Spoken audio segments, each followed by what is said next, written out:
Good morning, everyone. And for the Australian people, I think it's in the evening. Thank you so much for Sean for the introduction. I can't wait to share my talk with you guys about why everyone should own and have their own personal brand, right?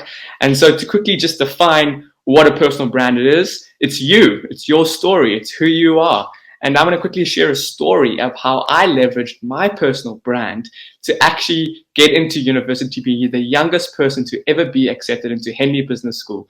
And so I was looking, post matric. Now I was doing my final year in Cambridge, and I was deciding, what am I going to do? What am I going to study afterwards, right? And I found Henley Business School. I was really passionate about business at this time and innovation management. But the problem was that they only accepted people with 5 years experience, and all of the people in my class are in their 30s and 40s, right? And so there was this challenge and this barrier that I had to overcome. And so what I did is I actually kind of stalked and found the dean of the university on Instagram, and he had about 200 followers, and he was just posting about his family and friends. And I reached out. My message to him was, hey, my name is Marko Stavrou. I'm a young entrepreneur from South Africa. I'm finishing my last year, and I'd love to interview you on my podcast and my publication, HustlersGlobal. And so that was the message I sent out. No idea whether he's going to respond or not. And he responded saying, I'd love to do it. We jumped on a call. We did the interview. And just before we ended the Zoom session, I said to him, by the way, I'm actually interested in attending Henley Business School. And he said, okay, that's great. And I said to him, I've tried to contact your team, but I haven't got a response yet.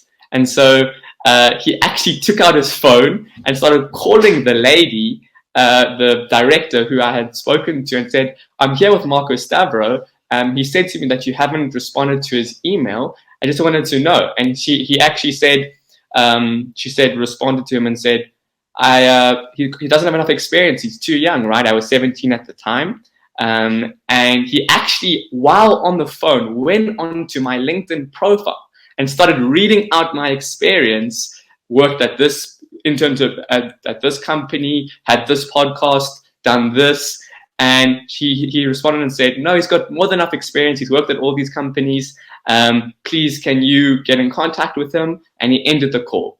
And actually, on the call, he said to me, Marko, I'd like to give you a scholarship to Henley Business School, and I'd like to invite you to join us, right? And so that is my story of how I got into Henley Business School. I was the youngest person ever to be accepted, and how I leveraged my personal brand. And at the time, I had about 900 followers on LinkedIn. I had posted 1 or 2 posts. My Instagram was really, really bad. I had no idea what I was doing. But this showcased the power of personal branding and how you should be leveraging it.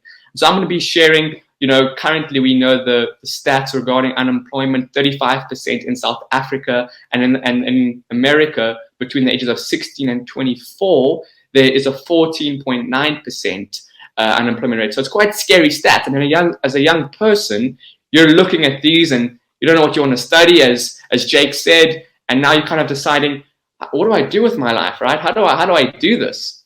And so looking into getting into the work, you're going to need to create the competitive advantage. And that's where personal branding comes in. And one of the things I look when people ask me, okay, well, Marko, how do you define a personal brand, or what does that actually look like? And I like to ask people, well, if I search your name on Google, what will come up right now? If I search your business on Google, what will come out right now? And obviously the difference is one is personal and the other is an entity's brand.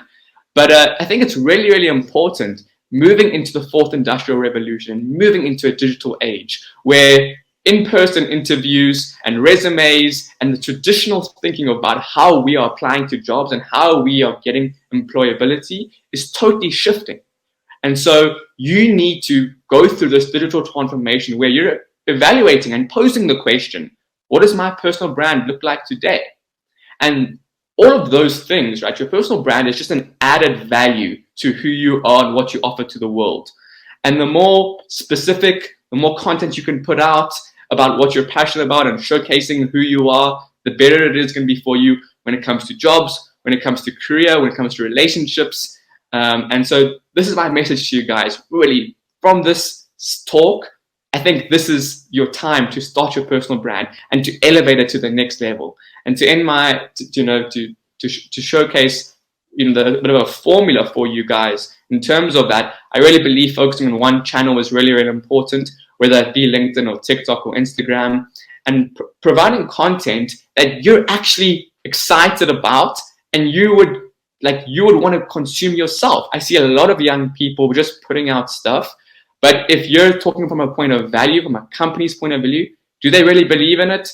I don't know. Do you really believe in it? I don't know. And so thinking about your personal brand, being intentional about it. And I would like to end off by just giving you guys this question to ponder on. What is your superpower? So I hope you enjoyed this talk. I hope it was insightful, and I can't wait to see and connect with all of your amazing personal brands. Well, thank you so much, Marko. I mean, that was a very, very interesting talk. I mean, I especially like that story at the start about the Henley School, and I mean, just the way you vended it. What's your superpower? That's going to stay in my head now for some time. So thank you very much, Marko.